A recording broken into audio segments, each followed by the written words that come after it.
Welcome to Grub and Grace. I am Mark Flower, and today we have Joe Smith with us as we get into current events such as the death of the Pope Francis and deportations, as well as talking about Christian nationalism and what it looks like to bring heaven to earth. There's enough room at the table, so stay and partake in the conversation with us, for Shift Happens with Joe Smith.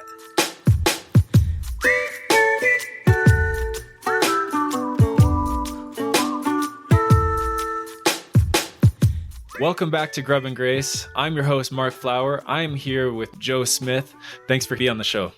Yeah, man, I appreciate you reaching out. I often am on the other side of this, so it's fun being the interviewee rather than the interviewer. So yeah, it'll be fun. Appreciate it. Yeah, and I just listened to your episode with Dr. Jonathan Foster. Yeah. I got a chance to meet him at Theology Beer Camp last fall and talked to him. Oh, did you really? Yeah, we talked about Sauron and the beginnings of Sauron and how he wasn't initially bad in the beginning. And he was almost like a fallen angel, almost in a way, that he was kind of, in a way, groomed by Morgoth, I think it was. And so I was like, I want to do an episode talking about this. And he's like, I don't know if we can do a full episode. Maybe we can do like a partial episode. He's such a nice guy. I found his book not early on, but probably in a really crucial stage of my deconstruction, his book, The Theology of Consent, and it just made a big impact. And he was super gracious to come on and talk, so that's awesome. Yeah, and I noticed you also had some conversations with April Joy promoting her book and everything. Mm-hmm. I actually went to school with April briefly, got a chance to meet her a little bit, and I actually saw her back at Theology Beer Camp as well. So we haven't really kept in touch too much, but every so often our paths cross. So it's such a small world. Such a small world. Yeah. So there is a lot that's happening in the world today, and lots of craziness, lots of just happening. Most recently, of course, Easter just happened, and the Pope has just passed away. There's been a lot of news revolving around that, and of course, depending on the news that you listen to, you get different takes. You get lots of memes of how the Pope died because he didn't want to talk to J.D. Vance anymore. I mean, you get a lot of this stuff around that. Do you have any thoughts on the Pope dying and like the life that he lived? Well, not being Catholic, not coming from Catholicism at all, I think the Pope, particularly this Pope Francis, was a little bit more nuanced and complicated than previous popes.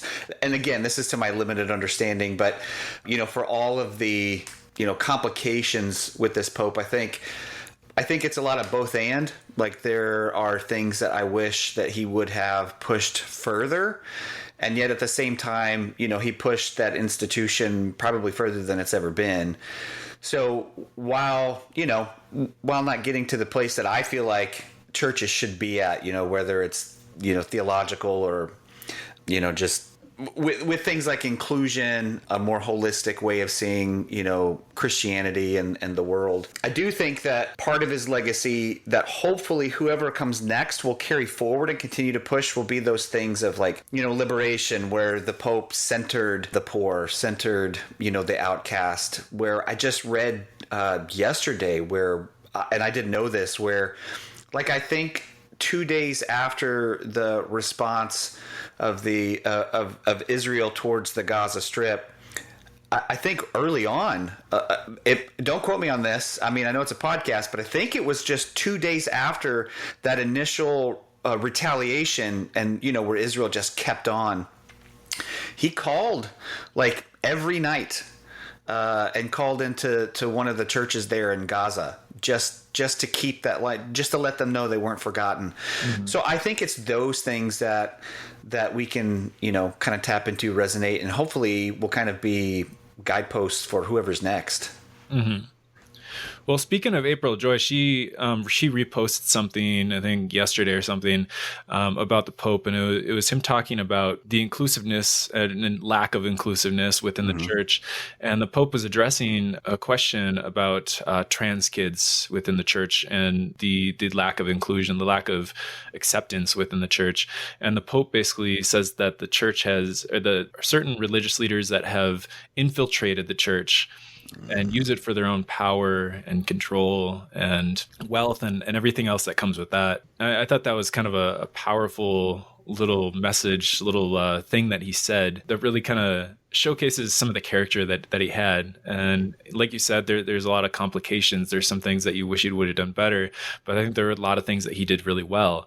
Mm-hmm. And I know a lot of that is being demonized right now by mostly on the right side, the right political leaning people, and not just people, but I'd say more of the voices, the influencers, the politicians that are pushing these sort of ideas. So well, yeah, I think though, yes, and I think the reason for that is because, again, it's both and, right, where you've got this global leader at the top of this very patriarchal hierarchy, right, who's advocating for change and for decentering some of the things that the Catholic Church has been known for, and not even the Catholic Church, but just more conservative fundamentalist ways of seeing Christianity. And I think the pushback that you're seeing is not necessarily because of the Pope in and of himself, but because of what the Pope represented in a lot of those frameworks of, where, he washed the feet, kissed the feet of like prisoners and people of other religions. That decenters, that moves power away from the center and puts it back outside to the margins. And, you've got your Charlie Kirks and you've got your Mark Driscolls and some of the other ones. What's her name? Allie Beth Stuckey. Yes, that's it. Thank you. You've got some of these talking heads who rely on that power structure staying right where it's at. They have a vested interest in keeping things where it's at. Mm-hmm. Where I think what you're seeing is it has been called deconstruction. I think it's an evolving. I think it's people moving out of whatever stage of human consciousness that they have been in towards something that is better. And I think that you're seeing. I think that's the juxtaposition that you're seeing right now, is that I think the Pope, for all of his misgivings, was trying to pull the Catholic Church in a direction, and much of the church world with it, and then the pushback of these people that are like, yeah, but I make my money over here. I find my power here. I find my belonging here, and anything that threatens that is dangerous or evil or whatever. Mm-hmm. So I listen to Trip Fuller every so often, and on one of his episodes on one of his podcasts that he has, he was kind of talking about, they're referring to Bonhoeffer, and they were talking about Bonhoeffer, but he says this. So we know that religion functions in human society as a kind of dynamic, as a kind of system that takes humanly constructed things and raises them to a level of transcendent authority, which gives people the sort of authority to say, I'm not doing this, God wants this. Religion creates the imperial Christ. Religion creates the domination systems. Religion creates the categories of sacred and secular and religious and non-religious in order to kind of wall us off from the systems of power that seek power and influence in the world. What I wonder going forward is how we can speak to those Christians who are literally our brothers and sisters, who have been captured by an alien ideology. The Christian that they've put at the center of their world is not the Christ that Bonhoeffer puts at the center of his. I thought that was so powerful. Like when I was listening, I was like, I got to write this down. This is like something I want to remember, because I just love how he put that. It was so eloquent and beautiful, and kind of encapsulates this whole misconstrued Christianity in America right now. Yeah, I resonate with that so deeply. One of the things that we've been talking about here just locally in our faith community is how do we speak to those people that are still in places that we've come from, and kind of trying to put yourself back into those places. How do you build bridges? And I just recently had a conversation with Dr. Mish Van Essen, where she's working on something that she labels foundationalism, where you can take, let's just take the word love, right? And when I say love, that does not include things like eternal conscious torment, right? To me, it's unfathomable that you could encapsulate that idea within the framework of love. coming from where I came from, it was easily in the word love, right? Mm-hmm. So like when I say the word love and I'm having a conversation with somebody that may be one of my more conservative friends, and he says the word love, we're talking about fundamentally two different things, and we're talking right past each other. And so I was trying to figure out, okay, well, how do I communicate to a person that still sees things, very literal, holds the Bible as like the ultimate authority, that kind of, and I don't mean this in a mean or negative way, but just that circular reasoning of the Bible is true because it says so, right? Mm-hmm. And how do I reach back and talk to those people? I have yet to totally figure it out. So if anybody listening knows, I'd shoot me an email because I'd love to figure it out. I saw it was like some sort of video. Someone was talking about just this, and the person responded, basically hear them out and ask them a question. I know you feel very passionate about this. I can sense that. Tell me why this impacts you deeply, and allow them to speak into that. Allow them to try to process it through their words, explaining how that does impact them. And then you can maybe, jump in and respond after that. But instead of, hearing them out and then initially saying like, no, like, this is why I believe this is wrong, like allow them to process that. And that's what I heard from a lot of, I think it was, what was his name? Dr. Stephen Hassan, who is a cult expert on social media, states that when communicating with those engulfed in a cult, you have to communicate in ways that will allow them to think critically and allow them to come up with conclusions in their own time. Otherwise, they will just entrench themselves deeper in. So lately, I've been struggling with this too. And most of these people that I talk to might not be in the cult per se. But, reflecting on Hassan's approach, how can I use this information to adequately communicate with just anybody that I come across? I was talking with family recently, and it was really difficult. My memory recall is really poor, and I need notes. So you can see me looking back at my notes while I'm talking to you, and I'm trying to remember like facts or definitions or stuff like that as I'm talking to them, and I'm kind of struggling, and they're not really getting exactly what I'm saying because I'm talking in generals and general non-specifics, and they're like, well, tell me about this more because it's not very convincing what you're doing. And yeah, it's one of those things that I'm constantly struggling, but I have to allow them to think critically. So what I did was I stopped and I processed, and I said, tell me more about why this is important to you. Tell me more about why you think this is. Tell me more about what you're bothered about this. And I let them talk, and then I could respond after that. So I've been finding that, and I've been finding some success, some failure, but I'm still working all that out. So.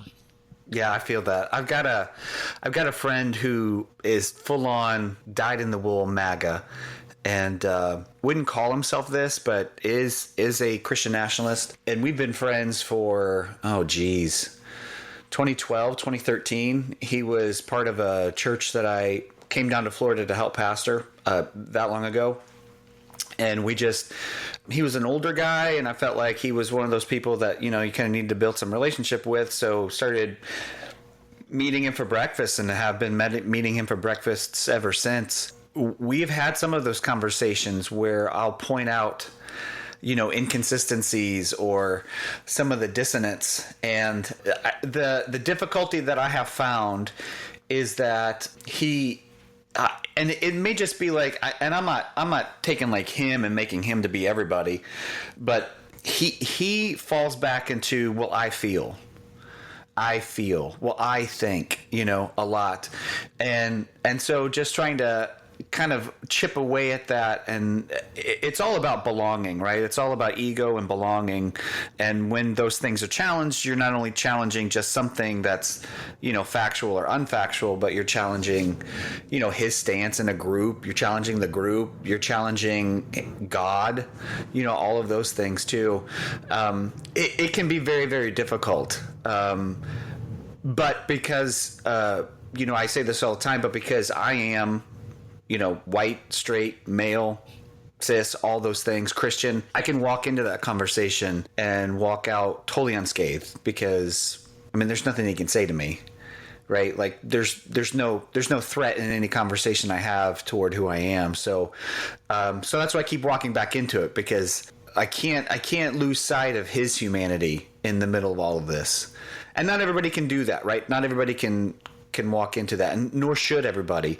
But because I am who I am, I can do that. But it is so difficult. I mean, it's so difficult. Yeah, and I said this in a previous episode to a friend. Well, I'm still editing the episode. I haven't released it yet, but by the time this one comes out, Yeah. it will be out. But I said that we have basically people in the trans community have no obligation to, meet with the oppressors. Same thing with people in the gay community. People in, women don't need to, they have no obligation to meet with their abusers. Other marginalized people don't have any obligation to fight that fight. And that's where we, as straight, white, cis, hetero, male people, need to step up in their place to fight the battle that they don't need to do, that they've been victims of for so long. And I think it's so, great that you're willing to do that hard work and actually step up and do that. Because, we need more people like you to be able to, do those hard things that other people should not have to do. Well, that's super kind of you. Thank you. Yes, to everything you said. I have, in my journey, I have been gracious enough to be blessed with some friendships and relationships of people from some of those communities that were willing to step in and, be a bridge builder for me. I think mostly because we had relationship, but they knew who I was and knew, that I was, honestly trying to learn. But like you said, it's not their job. It was my job to do the work. They were just gracious enough to help be guides sometimes on that work, which is why I don't care too much for social media. I think a lot of it is just fake. It's a lot of noise. It was helpful. Some of that noise.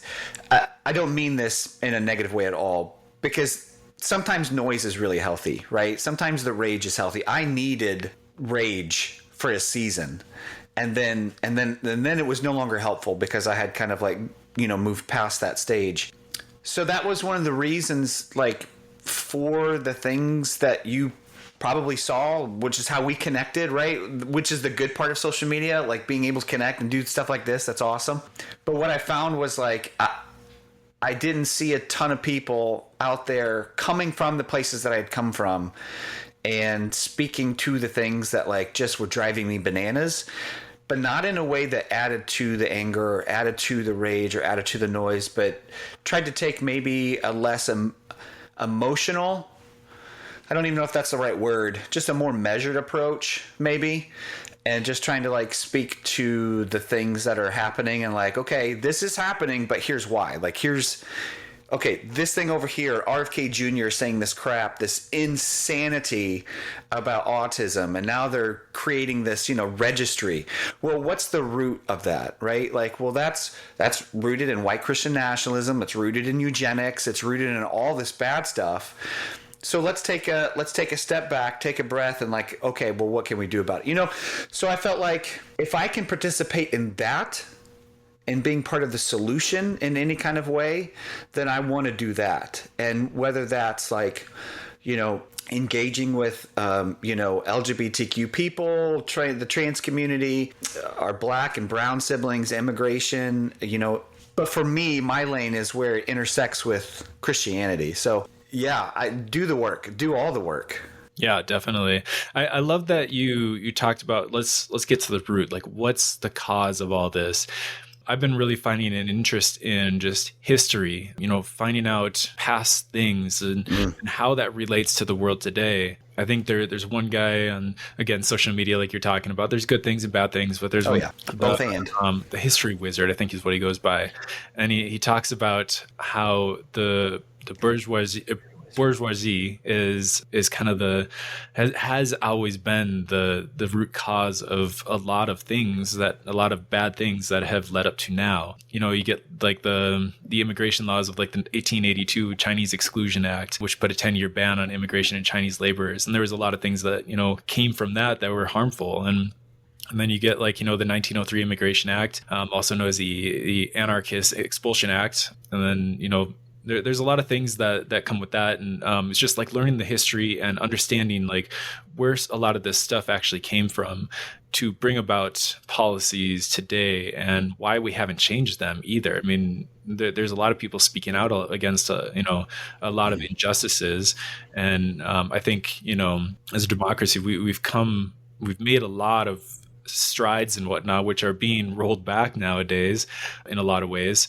But there's still so much more to be done. And it's like we need to instruct people and teach them and allow people to figure out history on their own and find that need or want to be able to do that so that we can all learn and grow together. It's so interesting you say that too, because I find that we're in this position where in a time in history where the teaching of history is being outlawed. Like here in the state of Florida, years ago. I mean, we've been fighting this for a while, and not that other places haven't, but we've been fighting this for a while. And there are school districts where you cannot teach Ruby Bridges. Like the book on her life has been banned in several school districts. And it's so funny because I had a meeting yesterday. He's a professor at the University of Florida, which is where we live. And he teaches this in relation to politics and everything that's going on. He's walking a tightrope. He fully expects that he's going to lose his job by the end of this upcoming school year because just the subject he teaches is going to go against some of the anti diversity, equity, inclusion, or it's going to be labeled woke, which is a big deal down here with our dear leader Ronnie. But one of the things that he was talking about yesterday was you can see in the Deep South and the Jim Crow South in our history where there were times where teachers or Sunday school teachers were, accused of things, and like people would rally around them because they were stepping in that gap of, teaching things. And they were helping the community with like learning how to read, learning how to write. They did, and the Klan or whoever didn't want people educated so that they could continue to take advantage of them. So our conversation centered around, well, how can the church be part of that again? And one of the things that we started talking about was, well, what if the church taught the banned parts of history? What if instead of like a Sunday school class or small group, it taught Ruby Bridges? It taught these things that our kids or adults, right? Even adults weren't taught in school or not going to be taught in school, so that they could see the patterns, so that they could see, oh wait, these things are rooted in history and they may not be completely repeating themselves, but history rhymes. So when, you brought up Bonhoeffer, right? Well, where did the Nazis get their laws from? The Jim Crow South, right? Mm-hmm. They got it from America. Where did Bonhoeffer get his resistance? From the black church in the United States. Mm-hmm. But people don't know that. So how do we get them to? So that's one of the conversations for us here locally is, okay, well, how do we take this blueprint of resistance that has been laid out for us? It's already been lived out by the black church for centuries, by the black community for centuries, and how do we apply it to the here and now? And yeah, I love what you said, and I think that's a key to moving forward. I don't know that everybody's going to jump on board or come to something like that or join a Zoom like that, but I think there are enough people that even if they don't see things the way I do theologically, right, that we can at least hold hands around other things, and maybe we can build some bridges there. And I think it does start with like knowing our history, learning those things, those root causes. Well, speaking of history, and you're talking about us as churches, that we need to start doing what the schools aren't allowed to do now, or are being pushed out. And I don't know if I'm going to hold my breath that the church will do that, as we are seeing the majority of the Christian church here in America moving into homeschooling, which teaches a revisionist history. So the Tim and April show, they talk about where this Christian nationalist idea really took root and what the core issues were. It wasn't about abortion. It wasn't about any of that. It was about schooling and segregation and desegregation. And he mentions that the there's two core figures that are behind a lot of this push and this drive. It was RJ Rushdoony, and it was also Jerry Falwell. And it was in response to the desegregation within their universities and schools.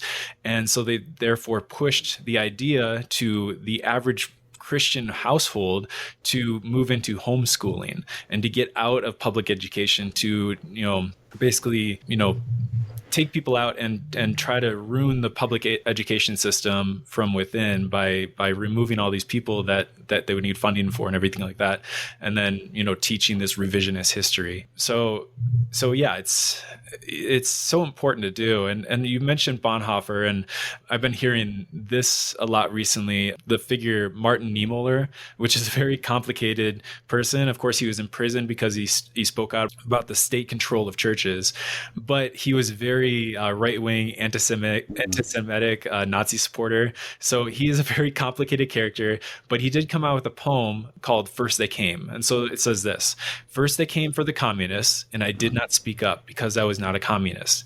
Then they came for the socialists, and I did not speak out because I was not a socialist. Then they came for the trade unionists, and I did not speak out because I was not a trade unionist. And then they came for the Jews, and I did not speak out because I am not a Jew. Then they came for me, and there was no one left to speak out for me."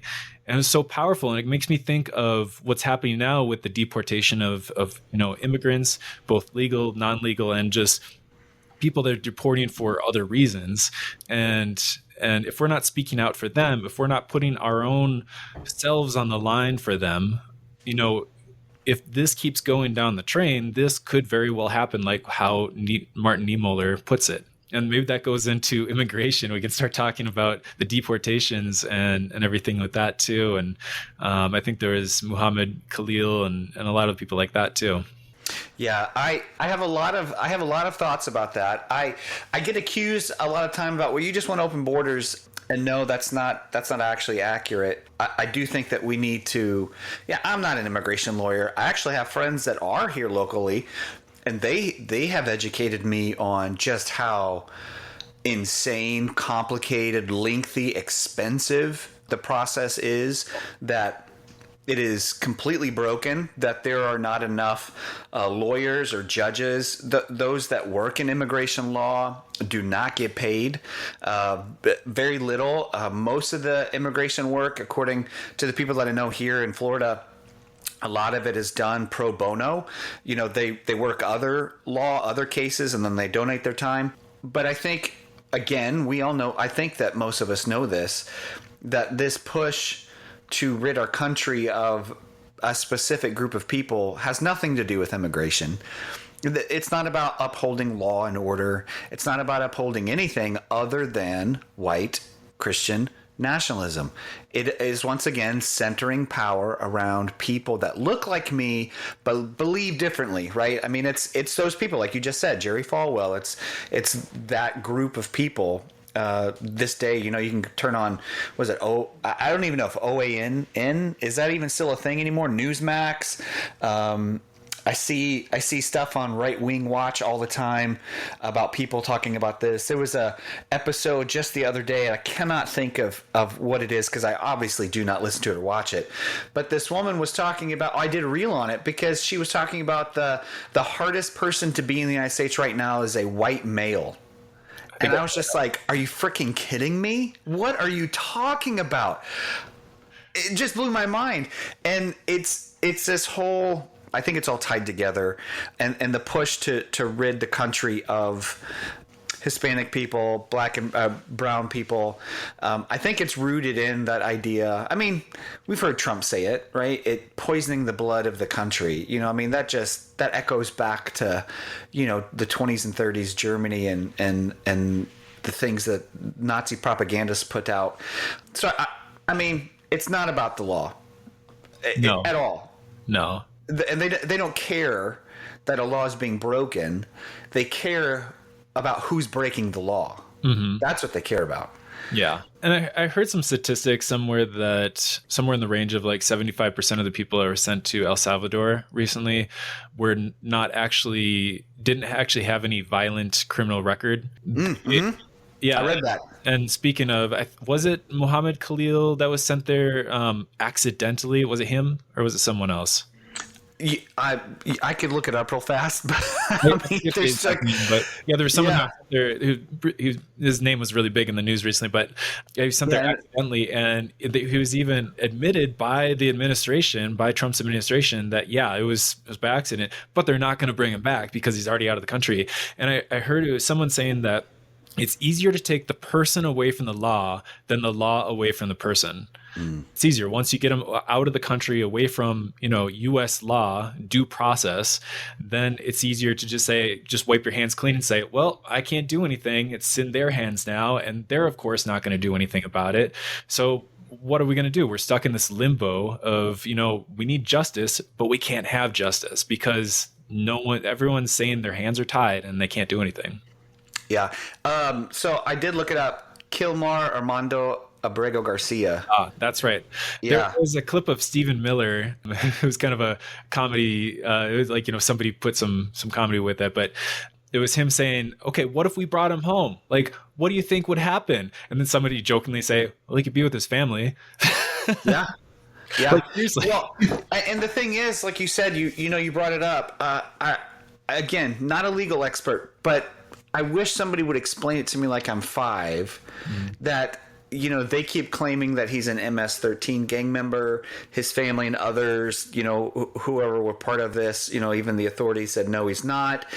If there was only a way for us to discover if he actually is, oh look, that's called due process. Just do the thing, and there would be no argument. Like, but again, we all know that it's not about that. None of it is about that. It's about scapegoating. It's about, look, they're the problem. They're the ones stealing the jobs. They're the ones doing this. They're the ones doing that. And fundamentalism, much of evangelicalism, whatever other ism or ist you want to put to that, cannot exist without a common boogeyman. And we've got a few right now. We've got a bunch of boogeymen. Yeah. Yeah. Yeah. So I don't know if you've read the book, A Church Called Tove. I like to quote a lot of Yes. things. So in the book, it says, a system or culture that perpetuates abuse will question the motives of those who ask questions, make the discussion of problems the problem, condemn those who condemn, silence those who break silence, and descend upon those who dissent. And I brought up Muhammad Khalil. I think he was the one that was arrested for speaking out against the atrocities happening in Palestine. Yep, And I that's think it. he was the one for that, and he was arrested solely on that. And he's still in talks with his lawyers and everything, trying to get him released so he could be with his family. That was like the sole reason. And he's the one that's condemning, but they're condemning him for condemning. He's the Yeah. one that's dissenting against the system, so they dissent against him. And it's this whole empire process of if you speak against us, we will take you down. And a lot of people have been bringing up with like the brown shirts in 1930s Germany, of them just saying like, you know what, I'm just doing my job. And you're starting to hear a lot of that with a lot of authorities here in America. I think there was a video of in New Mexico, this woman was driving across into New Mexico or something, or maybe out. There was an immigration border stop, and the lady was fighting back. She was a white woman, but she was fighting back. She was saying like I've never had to stop for this. I drive this road all the time. Like, am I detained? Like, can I go? Am I under arrest? And they just kept saying like, they just trying to hold her there. And finally they're like, yeah, you're detained. And she's like, for what? Like, I'm recording all this. I'm going to be calling my lawyer and suing you. And basically they're saying like, you know what, I'm just doing my job. Don't point fingers at me. I'm just doing what I was told to do. And we might start seeing a lot more of that in the coming years. I hope not. I hope that there's enough people that fight against the system and really put a halt to what's happening. But we are starting to see it, and we might start seeing it more. So I don't know. Yeah, I think, yes, I think we should. And I think that as, for those of you, your listeners that are, I don't think you have to be a person of faith, but I think I still claim the title Christian, because I'll be damned if that MAGA version that's hijacked the name of Jesus gets to be the dominant expression of Christianity. But I do think that there is a special responsibility for people who claim to follow the person of Jesus, the way of Jesus, right? We're called to do that, if I can use that language. We're called to it is a responsibility of faith. I know that so much of our faith has been hijacked, and it's this personal thing, personal relationship, and it's individualistic, and it's my relationship with Jesus. But if you look at the Gospels, man, it's communal. Liberation, salvation is communal. If you look at not to put my pastor hat on too much, but I use this all the time. When did salvation show up for Zacchaeus? When he made restitution and salvation came to everyone, right? I'm not saved until we're all saved, if you want to use that Christian language. And so I think that we have a responsibility to speak truth to power. And I often get told, just stick to the gospel. And I'm like, bro, are you serious? Have you even read it before? The fact that you're calling it gospel is a testament to the fact that it spoke truth to power. To even call the gospel of something is about speaking truth to power. But speaking truth to power is part of our responsibility as being little Christs. That's what got him hung up on a cross, was speaking truth to power. So if we're not willing to do that, then maybe. And I don't mean to, I don't want somebody to hear this and be like, well, I don't have the platform, or maybe I don't have the ability, or I don't have the aptitude to do that right now. 100%. Mm-hmm. But I think we can all do something, right? I've been given, again, I don't play the games of social media, blah, blah, blah. It just showed up. It literally just showed up. I have zero interest in building platforms. None. I did that in my 20s. It was awful. It almost cost me my marriage, and being at this mega church kind of thing. And I have zero interest in going back to it, but it showed up. So I'm going to use it, right? And that's what I'm going to use it for. Not everybody has that or wants that at all, or even has the personality to do that, but we can all make phone calls, download the 5 Calls app. Mm-hmm. I encourage people to do that all the time. Make one call a day. What difference would it make if everybody made one call? So I think we do. I think if Jesus's way, if the way of Jesus, if that spirituality means anything on earth, I think it is. We've got to work towards fulfilling that prayer that he prayed, right? Bring heaven to earth. And I think part of that is, how do we structure our society? And if our society is structured in a way that it runs over the marginalized again and again and again, then I think it's part of our responsibility as Christ followers to try and dismantle that as lovingly as possible.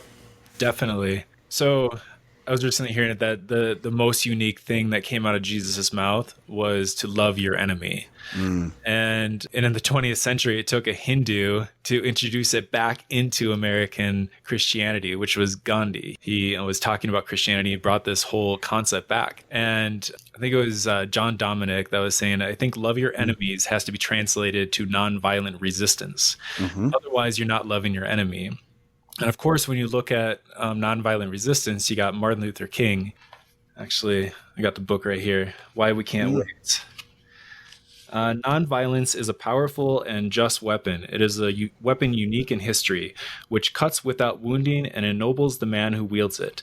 It is a sword that heals, both a practical and a moral answer to the Negro's cry for justice. Nonviolent action proved that it could win victories without losing wars, and so became the triumphant tactic of the Negro Revolution of 1963. I mean, he's got numerous quotes about nonviolent resistance. Mm-hmm. I even quoted a couple in my Easter episode, but it's just one of those things. We are in dire need of creative extremists to find new ways to be nonviolent about the resistance. And there's just something so powerful about that. Yeah, and yes, and that's an excellent book. One of the things that really struck me about, and diving into Dr. King, was number one, what was super challenging to me was when he talked about I can't remember if it's in a letter from a Birmingham jail, and I think it might be, but where he talked about like the one of the biggest hurdles is the white liberal, Mm. kind of like just being like, just be patient, just be patient, like it's fine, don't do this or do that. And what I realized is like, oh, that's me. Oh, that is so me, Yeah. and like, because, honoring, I guess when it boils down to comfort over discomfort, like, or maybe it's understanding comfort or peace as comfort, right? Like this is uncomfortable, so this isn't peace. Where peace isn't the absence of conflict, right? It's the absence of those inequalities. And that was a hard realization for me to come to, and understanding, oh no, my job is also to do this thing, and yes, it's going to disrupt, and yes, you're going to lose things over it, and yes, you're going to strain friendships, but again, I mean, if you want to bring it back around to that whole Christian aspect, isn't that what Jesus said would happen? Like if you live this out, and of course that was hijacked where we came from, right? It was all twisted and turned around. But I think at the core of it, Dr. King and Christ and so many others, were saying the same things. Like, no. I didn't come to bring peace. I came to bring a sword. But that sword is peace, right? But for those that confuse privilege with peace or comfort for peace, it's going to be felt as a sword. That was such a difficult realization. Yeah, that verse you brought up, it's one of the most misconstrued verses, I feel like, in the Gospels, is the Jesus talking about coming with a sword, and it's often used as a justification to have an AR and to defend yourself with violence and all that, when really what you said is really what it is. I hardly get into the comments of social media, and I accidentally did because I was defending someone because somebody came in with a very anti-Semitic response. So I was trying to defend the original post as well as explaining like no, this, and then they brought in that Matthew, I forget what the verses or chapter verses, but about the sword, and Jesus saying, I'm coming with a sword. And yeah, I've heard that numerous times, and yeah, it's kind of like, instructing people, educating people about what these verses actually are getting at versus how they're actually used and misconstrued in different situations. So yeah, let's keep educating, let's keep instructing, and keep showing the beautiful way of Jesus moving forward. So yeah, that's one of the things that we really focus on here locally, is in the deconstruction work that we do with people, is helping them reframe those things, because they were so difficult. They are they're so difficult to see in different lights, in a different way, because what we were given was so foundational to everything, to the way that we see the world, to the way that we move in the world. And it's like rooted down in your lizard brain, right? And so when those things begin to move and shake, it feels like the world's falling apart. But helping people piece things back together, without dictating what that looks like for somebody, but helping them understand, no. When Jesus says this, okay, it can be seen this way over here, right? Like, sure, it can be, and it can also be this, or it can also be this, and then helping people understand, like, if we're going to follow this way of Jesus, just like you said, some of these things that are misconstrued, they're just that. Like, no, I understand you think this way, or we're taught this way, but does that actually fit with lived experience? Does that actually fit? One of the guiding principles we use is, does it produce good fruit? Mm-hmm. Because Jesus said you can spot false teachers by their fruit. So if you can spot a false teacher, you can spot false doctrines, you can spot false anything. Does it produce good fruit? And if it does, okay, well then let's wrestle with that. Mm-hmm. If it doesn't, if it categorically does not produce good fruit, then we can chop that tree down and we can leave it where it belongs, on the rubbish pile. And wrestling with discomfort is the best way to put that. When, as I study in like Karl Barth, Bonhoeffer, Tillich, like all those really big name theologians, it's really allowed me to ask difficult questions, think critically, and really wrestle with that discomfort, because it has challenged me in many ways. And it's just, it's a beautiful way to put that, wrestle with the discomfort.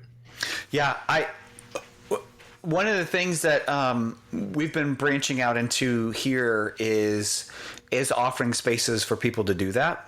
Is to, whether it's like one-on-one or it's a small group of people, to have the space to ask really hard questions or uncomfortable questions, and then to be able to just sit in it for a minute. And maybe there's a clear answer, maybe there's not, but it's okay either way, right? And to come to differing conclusions. And that's okay too, to embrace that ambiguity and uncertainty. And that feels so hard and so uncomfortable, especially at first. Now I find great beauty, and worth in those things. And bringing different perspectives to the table and how that enhances and enriches, everybody else's. But man, that is difficult. It's hard to do alone. And when you're leaving those places, they're just not there are not other places waiting for you to give you that room, which is why I think so many people end up doubling down. Like back to our earlier conversation where my friend, faced with like actual facts, he'll just retreat back into, well, I think and I feel, and it's groupthink, because it's easier, because he feels like there's probably nothing waiting for him, even if he can't express that. That's tied to it. And so trying to give people that are ready a place to be able to wrestle with that, to sit with it, because it is so difficult, especially when everything is so tied to everything else. Like everything that we've talked about today is all tied to this stuff. And it's so complicated and so enmeshed in our lives that basically your entire belonging is tied to your worldview. And if your worldview falls apart, then so does your belonging. And that's really hard. Yeah.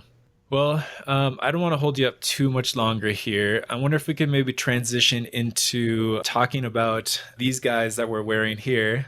So I'm actually wearing one of the shirts that your spouse has a company, and she makes shirts. And I know you're wearing one in the video. And of course, my listeners won't be able to see them, but mine says, "I'm a red letter Christian, not a red hat Christian." And then maybe we can talk about your shirt as well. Yeah. She came up with this one too. It says your theology is showing, but one of the O's in theology is orange with blonde hair, so you can just a subtle jab. Oh, I love it. And you guys have got several other shirts available too. Yeah. And what was the name of the company again? It's called The Slippery Slope. Yeah, my wife, she put out a post the other day. She's not a very outspoken person, and I am. As a matter of fact, I think what's so funny is that if people come across me for the first time on like Instagram, which is the main platform, they will see a very measured Joe, like a very thoughtful response, and they probably think I'm like that all the time. My personality is very much a hammer. And so I'm very outspoken. I have very strong opinions, and I am not shy about having those discussions. I don't need, and not to convince anybody, like I don't need others to see things the way I do. I just landed where I am. But anyway, so she is not that. So she put out a post the other day talking about how, we've been in full-time ministry together for almost 24 years, and for probably almost 20 of those years, the churches that we were at, she had to play a particular role as the pastor's wife, and that entailed a lot of like being silent, submitting, and when the church made the decisions it made, you just got to suck it up and do it. We all had to participate into that somewhat, but I think it goes far deeper for women, for people of color, for all, anybody that doesn't look like me. Mm-hmm. So when we stepped out of that several years ago, she had a hard time kind of reclaiming her voice. And honestly, when she really started finding it was during the Harris campaign, Harris Waltz. Seeing somebody like you know, Kamala Harris on stage, you know, just exude the joy and the leadership that she did. Man, what a different world it would be. But anyway, I digress. I just got off in La La Land there for a second, just thinking, oh man, we wouldn't be having some of these conversations right now. But anyway, so she felt really empowered in that, and was, for the first time, was like very vocal in her support. And, you know, of course, was absolutely crushed when the United States decided to elect a, you know, convicted sexual predator and all kinds of other things. You know, good buddy of Mark Epstein. We'll just leave it at that. Or not Mark Epstein, Jeffrey Epstein. And so she was trying to find a way to reclaim her voice, and I can't remember how it started, but it was just a conversation one night, and we came up with that slogan. I'm a red letter Christian, not a red hat Christian. And from that conversation came this t-shirt store, and she's just churning out these slogans, and people from all over the country are buying them, and she feels really empowered that the things that she's creating are helping other people find voices, and they're showing up. Like, you know, we've shipped a few overseas, you know, so it's just like, for her, it is very much about empowerment and reclaiming things that she felt were taken from her for a long time. Perfect.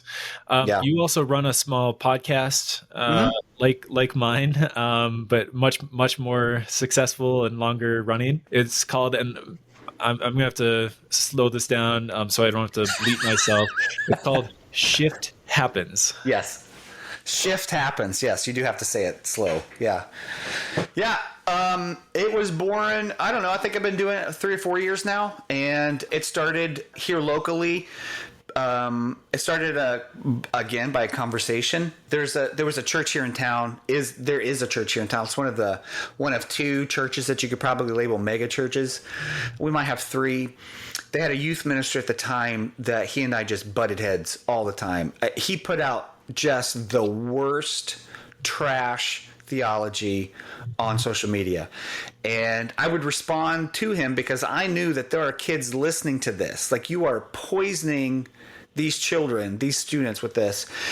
And what I was finding is that it was a very solidified echo chamber, and so it was just like hitting your head against the wall. And so I was having conversation with a good friend of mine. Her name is Tamara Perry Leonardo, and at the time she was the Pride, our local Pride Center's board president.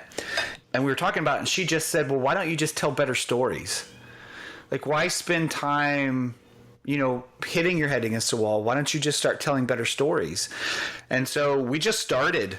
And it started with just that, with stories, just regular everyday people. And every now and then it was like somebody bigger telling theirs, and it was queer Christians or people that had grown up in the church, queer, and them wrestling with that. And like, where did they land? How did they deal with it? You know, and it was just telling those stories. And then with the election of the person who's in office now, we felt like we needed to switch gears a little bit, shift, if you will, and start talking about some broader topics, just because we knew what was going to be coming down the road. And so now it's broader still. We still interject some of those stories, but yeah, we've been doing it for 3 or 4 years now, and it takes a while, just starting to get some sponsorships of doing it. But I think, just like you've got a passion for this. I think the more people talking about these kinds of things reach broader audiences. Like, people who listen to you will probably have never heard of me, right? So I think the more of us that are out there doing this, the better. But it's afforded me connections to people I wouldn't have talked to otherwise. Like, I've gotten to talk to, I don't even know how many people, and been able to be part of their story and sharing their stories. And so for me, it is very much a sacred space to be able to engage with people in that way. So yeah, it's been really good, man. It's been really good.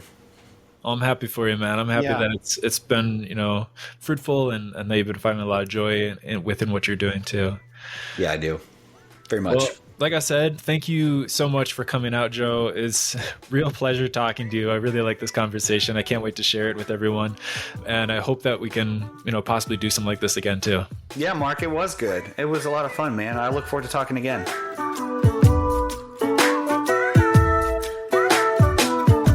that's it for today's episode of Grub and Grace. I truly hope you enjoyed our discussion. If you like the content that we produce, be sure to give us a 5-star rating and review on Apple Podcasts. It would really help us out a lot.